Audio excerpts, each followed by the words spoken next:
দেশের জনপ্রিয় ইসলামিক আলোচক মাওলানা ডক্টর মিজানুর রহমান আজহারীর ওয়াজ মাহফিল মানেই যেন লাখো জনতার স্রোত। হুজুরের বয়ান শুনতে দেশের বিভিন্ন প্রান্তে ছুটে যান ভক্ত ও শ্রোতারা। তবে এবার মাহফিলের আয়োজন নিয়ে নিজেই আপত্তি জানিয়েছেন এই জনপ্রিয় ইসলামিক বক্তা। কিন্তু হঠাৎ কেন এই আপত্তি, বিস্তারিত জানাচ্ছেন আরিফ হাসান। সময়টাকে কাজে লাগান, ইসলামকে বোঝেন, মানেন, আমাদের ইসলামিক লেকচারগুলো শোনেন, আমরা যে বার্তাগুলো, ইনস্ট্রাকশনগুলো, দিক নির্দেশনাগুলো আপনাদের খেদমতে রাখি, এগুলো মেনে চলুন। দেশের জনপ্রিয় ইসলামী আলোচক ডক্টর মাওলানা মিজানুর রহমান আজহারী দেশের রাজনৈতিক পট পরিবর্তনের পর আবারও ইসলামের আলো ছড়িয়ে দিচ্ছেন দেশের বিভিন্ন প্রান্তে। হুজুরের মাহফিল মানেই যেন ভক্তদের উচ্ছ্বাসের জোয়ার নামে। লাখো জনতার উপস্থিতিতে জনসমুদ্রে পরিণত হয় মাহফিল ময়দান। আপনিই পারেন আপনার ঘরটাকে জান্নাতের টুকরা বানাতে।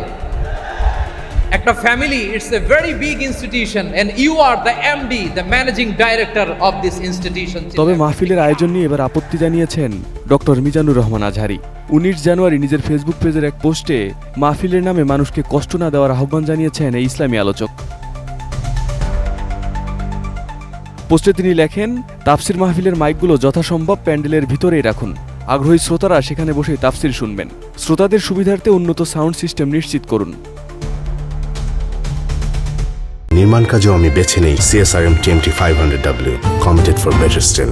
আজহারী লেখেন, বিশেষ করে শহরের ভেতরকার মাহফিলগুলোতে দূর দূরান্তে মাইক বসিয়ে গভীর রাত পর্যন্ত আলোচনা করে। অসুস্থ, বৃদ্ধ, শিশু, অমুসলিম ও ঘুমন্ত মানুষদের কষ্ট দেয়া আমাদের উচিত নয়। আর তাদেরকে আলোচনা শুনতে বাধ্য করার অধিকারই আমাদের কে দিয়েছে? এভাবে চলতে থাকলে চিরায়ত এই দিনী ঐতিহ্যের মাহফিলগুলো আধুনিক সমাজে তার আবেদন হারাবে। দয়া করে ইসলামী প্রোগ্রামগুলোকে বিতর্কিত করা থেকে বিরত থাকুন। এই যে ফিলিস্তিনের ভাইরা, তারা তাদের স্বাধীনতা সংগ্রামের জন্য লড়াই করে যাচ্ছে, আমরা এটাকে সমর্থন জানাই, চিল্লায় বলো ঠিক কিনা। কাশ্মীরের ভাইরা স্বাধীনতার জন্য সংগ্রাম করছে, আমরা সেই সংগ্রামকে সমর্থন জানাই, আওয়াজ করে বলো ঠিক কিনা। এই বক্তা লেখেন, আমাদের কোনো আচরণে বা কার্যক্রমে বিরক্ত হয়ে কেউ যদি ইসলামের ব্যাপারে বিরূপ মনোভাব পোষণ করে, তার পুরো দায়ভার আমাদের, ইসলাম ধর্মের নয়। ইসলাম চির সুন্দর, চির আধুনিক।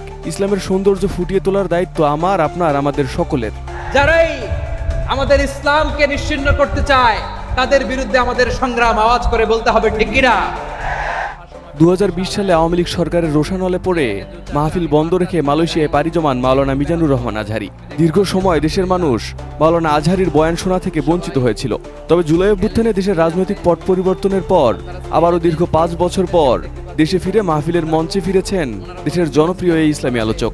ইসলামের আলো ছড়িয়ে দিচ্ছেন দেশের বিভিন্ন প্রান্তে।